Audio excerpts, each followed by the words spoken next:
अस्सलाम वालेकुम, कैसे हैं आप सब। तो आज हम स्टार्ट करने जा रहे हैं एक्सरसाइज 8A का क्वेश्चन नंबर 4। तो मेरे पास ये थिंक न्यू सिलेबस मैथमेटिक्स की बुक 1 है और उसका ये चैप्टर नंबर 8 चल रहा है। मैंने इस चैप्टर के नेम से एक सेपरेट प्लेलिस्ट बनाई हुई है, उसका लिंक भी नीचे डिस्क्रिप्शन में दिया हुआ है ताकि आप लोगों को इस चैप्टर से रिलेटेड तमाम सोल्यूशंस एक जगह पर आसानी से इसी प्लेलिस्ट में मिल सकें। इसके अलावा आपको डिस्क्रिप्शन में मेरे सोशल अकाउंट्स के लिंक यानी मेरी फेसबुक प्रोफाइल, मेरी इंस्टाग्राम प्रोफाइल और मेरा ईमेल आईडी भी मिल जाएगा। आप इन्हीं अकाउंट्स के थ्रू अपने क्वेश्चंस को, सजेशंस को मुझ तक भी पहुंचा सकते हैं। तो स्टार्ट करते हैं क्वेश्चन नंबर 4 को। तो क्वेश्चन नंबर 4 की स्टेटमेंट में लिखा हुआ है express each of the following as a percentage. तो क्वेश्चन नंबर 4 के दो पार्ट्स हैं। ए पार्ट में आपको एक फ्रैक्शन दी गई है और बी पार्ट में आपको एक ऐसा नंबर दिया गया है जो कि डेसिमल फॉर्म में है। तो आपने इस फ्रैक्शन को भी और इस डेसिमल फॉर्म वाले नंबर को भी in terms of percentage express करके दिखाना है। ये आपको क्वेश्चन नंबर 4 में कहा जा रहा है। यूं भी कह सकते हैं कि आपने इन दोनों पार्ट्स में, एक में जो फ्रैक्शन गिवन है और एक में जो डेसिमल वाला नंबर गिवन है, इसको इन टर्म्स ऑफ परसेंटेज लिखकर दिखाना है। यूं भी आप इसको कह सकते हैं। तो आइए स्टार्ट लेते हैं हम ए पार्ट से। तो ए पार्ट में हमारे पास जो फ्रैक्शन गिवन है वो है 2/3।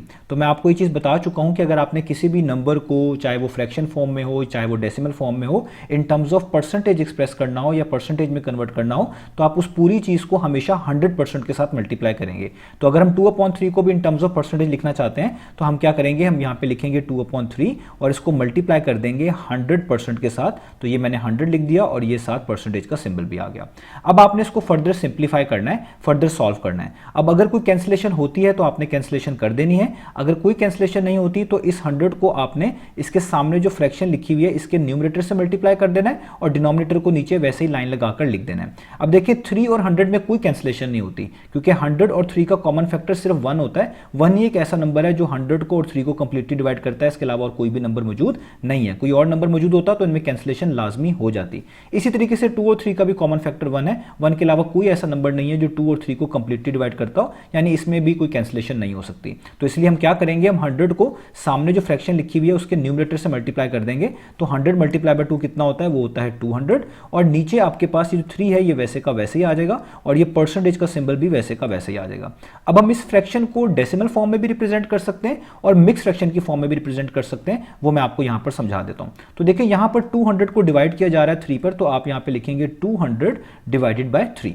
अब आप सिंपल डिवीजन करें, मैं इन दो डिजिट्स को कंसीडर कर लूं तो ये 20 लिखा हुआ है। 3 को किस नंबर से मल्टीप्लाई करें कि 20 या 20 के पास पास आ जाए। तो आप जानते हैं 3 6 टाइम्स 18 होता है। तो 20 माइनस 18 कितना हो जाएगा, 2। अब आपको नेक्स्ट वाला 0 को नीचे उतारना पड़ेगा, ये फिर 20 बन जाएगा। अगेन 3 को 6 से मल्टीप्लाई करना पड़ेगा क्योंकि उसी से सबसे क्लोजेस्ट आएगा 20 के पास। तो 3 6 टाइम्स फिर करेंगे तो आपके पास क्या हो जाएगा, 18। और 20 माइनस 18 क्या होता है, फिर से 2। अब देखें, अब आपको अगला डिजिट नीचे उतारना है लेकिन आगे कोई डिजिट है ही नहीं 200 के। तो पहले हम यहां तक स्टॉप लगा के इसकी मिक्स फ्रैक्शन लिख सकते हैं। अभी हम डेसिमल वाला काम भी करेंगे लेकिन अगर आपने डिवीजन यहां तक कर लिया तो यहां तक आप मिक्स फ्रैक्शन जरूर लिख सकते हैं। तो आप इस आंसर को यूं भी लिख सकते हैं इस फ्रैक्शन को कि ये जो डिनोमिनेटर 3 है ये वैसे का वैसे ही आता है, ये मैं यहां पर वैसे ही लिखूंगा।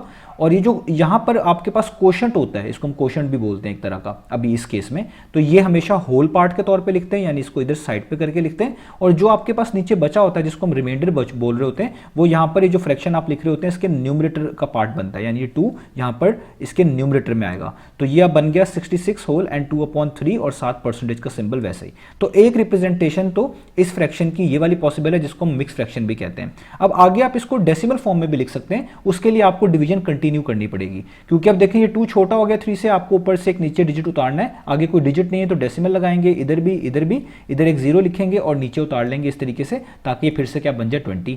अब ये फिर से 20 बन गया, आपको पता है 3 6 टाइम्स ही करना पड़ेगा। तो ये 18 होगा, 20 माइनस 18 2 बन जाएगा। फिर ऊपर कोई डिजिट नहीं है, डेसिमल लगा चुके हैं तो एक 0 लिखकर फिर से उतार लीजिएगा यहाँ पर, ये फिर 20 बन जाएगा। फिर 3 6 टाइम्स करना पड़ेगा तो ये 18 होगा और ये 20 माइनस 18 फिर 2 बनेगा और ये प्रोसेस इसी तरीके से चलता जाएगा। तो देखिए आपके पास डेसिमल फॉर्म में आंसर आ रहा है 66.66। अब यहाँ पे मैं अगर इसको लिख दूं, हमारे पास आंसर आ रहा है 66.66 और ये परसेंटेज का सिंबल तो साथ वैसे ही आना है। तो आप इसको राउंड ऑफ करके लिख सकते हैं 3 डेसिमल, आप कह लें 3 सिग्निफिकेंट फिगर्स तक, ठीक है।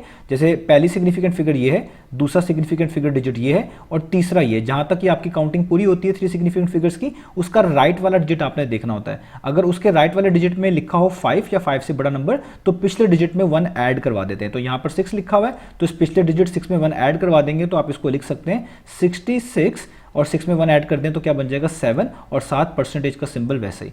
तो आपने कन्वर्ट कर लिया 2/3 को इन टर्म्स ऑफ परसेंटेज, तो आप डेसिमल फॉर्म में इसको कह सकते हैं 66.7% और मिक्स फ्रैक्शन में आप इसको कह सकते हैं 66 होल एंड 2/3%। मैंने दोनों की वर्किंग आपको करके दिखा दी, तो उम्मीद है आपको ए पार्ट तो समझ आ गया होगा। अब चलते हैं इसके बी पार्ट की तरफ। तो अब हम स्टार्ट कर लेते हैं बी पार्ट को। तो बी पार्ट में मैं इसको नीचे नोट डाउन कर लूँ, एक नंबर गिवन है जो कि डेसिमल फॉर्म में है, तो यहाँ पे लिखा हुआ है 0.776 आप इसको पढ़ेंगे, ठीक है। अब आपने इसको भी in terms of percentage represent करना है, तो इसको भी आपने पहले पार्ट की तरह 100% से मल्टीप्लाई करना होगा। तो किसी भी चीज को आपने in terms of percentage express करना, आप उसको 100% से हमेशा मल्टीप्लाई करते हैं। तो यहाँ पे मैं लिख दूंगा मल्टीप्लाई बाय 100%। अब यहाँ पे चीजों को फर्दर सॉल्व करना है। इधर आप देख सकते हैं इस नंबर में डेसिमल आ रहा है, हम डेसिमल को रिमूव करेंगे। जब भी डेसिमल को रिमूव करते हैं तो एक लाइन लगाते हैं और नीचे 10 या 10 के मल्टीपल में से कुछ आता है। तो वो कैसे पता चलता है क्या आता है? अगर डेसिमल के बाद एक डिजिट हो तो लाइन लगाकर 10 लिखते हैं डिनोमिनेटर में, 2 डिजिट्स हो तो डेसिमल को हटाने के बाद लाइन लगाकर 100 लिखते हैं, और 3 डिजिट्स हो अगर डेसिमल के बाद तो डेसिमल को हटाने के बाद लाइन लगाकर नीचे 1000 लिखते हैं। तो जब आप इस डेसिमल को हटाएंगे तो यहाँ पे बच जाएगा 776, क्योंकि लेफ्ट वाले जीरो को तो लिखते नहीं है, एक लाइन लगाएंगे, और क्योंकि डेसिमल के बाद 3 डिजिट्स हैं तो नीचे आपको 1000 लिखना पड़ेगा, तो इसलिए मैं यहाँ पे लिखूंगा 1000। याद रखें एक डिजिट होता तो 10 लिखेंगे, 2 डिजिट्स होंगे तो 100 लिखेंगे, 3 डिजिट्स हुए डेसिमल के बाद तो डेसिमल को रिमूव करने के बाद 1000 लिखेंगे, जैसे मैंने यहाँ पे लिख दिया। और यहाँ पर ये मल्टीप्लाई बाय 100 वैसे का वैसे ही, और ये परसेंटेज का सिंबल भी वैसे का वैसे ही। अब आप इन दो जीरोस को इन दो जीरो से कट कर लें तो यहाँ पे जस्ट 1 बच जाता है, और 1 को किसी से भी मल्टीप्लाई करें कोई फर्क नहीं पड़ता, यानी 776 मल्टीप्लाई बाय 1 776 ही रहने वाला है। तो आप यहाँ पे 776 ही लिख लें, और नीचे आपके पास क्या आ जाएगा, यहाँ पर 10 आ जाएगा, ठीक है। और साथ ये परसेंटेज का सिंबल वैसे का वैसे ही आ जाएगा। अब आप देखें, आप इसको डेसिमल फॉर्म में भी रिप्रेजेंट कर सकते हैं, आप इसको मिक्स फ्रैक्शन की फॉर्म में भी रिप्रेजेंट कर सकते हैं, ये टोटली आप पर डिपेंडेंट है। डेसिमल फॉर्म में तो बड़ी आसानी से लिखा जा सकता है, क्योंकि कोई भी फ्रैक्शन जिसके डिनोमिनेटर में 10 या 10 के मल्टीपल्स आ रहे हो, लाइक 100, 1000, 10,000, उनको डेसिमल फॉर्म में कन्वर्ट करना बड़ा आसान होता है। कैसे करते हैं? आप नीचे डिनोमिनेटर में देखिए 10 लिखा हुआ है, इसके जीरो से अंदाजा लगा सकते हैं आप। अगर एक जीरो है ना, इसका मतलब है ऊपर जो भी नंबर लिखा हुआ है ना, उसमें डेसिमल के बाद एक डिजिट होना चाहिए। अब ऊपर लिखा हुआ है 776, वो आप यहां पे लिख लें। तो आप देखिए मैं डेसिमल कहां पे लगाऊं कि उसके बाद एक डिजिट आए, तो ऑब्वियस बात है आप कहेंगे कि 77 के बाद लगाना पड़ेगा, तो यहां पर अगर आप लगाएंगे तो इसके बाद एक डिजिट बनेगा, और आगे परसेंटेज का सिंबल वैसे ही आप लिख दीजिएगा। तो देखिए आपने इसको कन्वर्ट कर लिया एक तरह का डेसिमल फॉर्म में।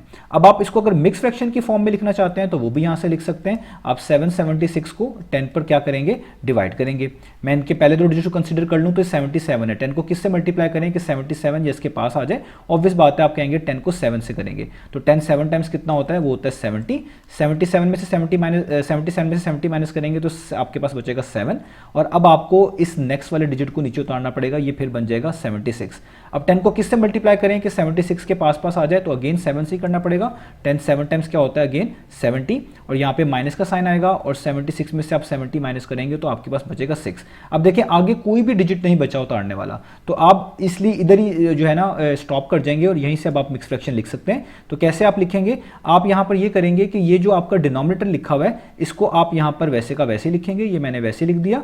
ये जो यहां पर आपके पास नंबर होता है जिसको कोशेंट बोलते हैं, ये आपके होल पार्ट के पास आता है, ये होल पार्ट के तौर पे लिखा जाता है, ये यहां पे लिखा जाएगा। और जो चीज बची होती है यहां पर जिसको हम रिमाइंडर बोलते हैं, वो आपके पास ये जो फ्रैक्शन आप लिख रहे होते हैं इसके न्यूमरेटर में लिखा जाता है। अब देखिए यहां पे फर्दर कैंसिलेशन हो सकती है, परसेंटेज का सिंबल वैसे का वैसे ही ये वाला रहेगा, क्योंकि आप जानते हैं जो 6 और 10 है ये दोनों 2 पर डिवाइड होते हैं, 2 से कंप्लीटली डिविजिबल है। 2 3 टाइम्स 6 होता है और 2 5 टाइम्स 10 होता है। तो आप इसको ऐसे भी लिख सकते हैं कि हमारा ये फाइनल आंसर आ गया 77 होल एंड 3/5 और साथ परसेंटेज का सिंबल। तो मेरा ख्याल है शायद बुक ने ये एक ही आंसर कोड किया हुआ है, दूसरा नहीं किया हुआ, लेकिन आप इनमें से कोई भी आंसर कोड कर सकते हैं। ये सारे आंसर बिल्कुल ठीक है, चाहे डेसिमल फॉर्म में लिख लें, चाहे इस तरह आप मिक्स फ्रैक्शन की फॉर्म में लिख लें। तो ये यहाँ पर हमारे दोनों पार्ट्स फिनिश हुए। तो उम्मीद है आपको तमाम चीज़ें समझ आ गई होंगी। इंशाल्लाह नेक्स्ट वीडियो से मिलेंगे बाकी सॉल्यूशंस के साथ।